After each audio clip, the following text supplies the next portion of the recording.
ధనుసు రాశి. ధనుసు రాశి వారికి ఈ వారం రోజుల కాలము చెప్పాలంటే చాలా అద్భుతంగా ఉంది. తృతీయ స్థానంలో రాహు బాగున్నారు, పంచమ స్థానంలో శుక్రాచార్యుల వారు బాగున్నారు, అలాగే సప్తమంలో గురువు గారు బాగున్నారు. ఇంకేం కావాలండి? తృతీయం, పంచమం, సప్తమం మూడు అంటే ధైర్య సాహసోపేతమైన నిర్ణయాలు తీసుకుంటారు. అన్నదమ్ముల సహాయ సహకారాలు ఉంటాయి. సంతానం చాలా బాగుంటారు. చక్కగా దైవ కార్యాలు చేస్తారు. దూర ప్రాంత ప్రయాణాలు తీర్థయాత్రల పేరుతో చేసొస్తారు. జీవిత భాగస్వామి చాలా అనుకూలంగా ఉంటారు. చిన్నపాటి అనారోగ్యాలు ఉన్నప్పటికీ వాటిని గట్టెక్కుతారు. అలాగే రాజకీయంగా బాగుంటుంది, వ్యాపార పరంగా బాగుంటుంది, వ్యాపార భాగస్వాముల మధ్య ఐకమత్యం బాగుంటుంది. కార్మికులు, కర్షకులు, నేత పనివారు, చేతి వృత్తుల వారు ఇచ్చేది వారందరికీ కొంచెం కాయ కష్టం ఎక్కువగా ఉంటుంది.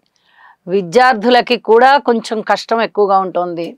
అలాగే రైతుల విషయంలో కొంచెం బలమైనటువంటి శ్రమ కలిగిన పనులు కొన్ని ఎక్కువగా చేయవలసి వస్తుంది. ఇలా ఏ రూపకంగా చూసినా ఒక పక్క నుంచి శుభకరమైనటువంటి ఫలితాలు, ఇంకొక పక్క నుంచి శారీరకమైన శ్రమతో కూడుకున్న పనులు అయినప్పటికీ కూడా ఫలితాల విషయంలో చాలా అత్యద్భుతంగా ఉన్నాయి. కాబట్టి ఈ కష్టాన్ని మీరు మర్చిపోతారు.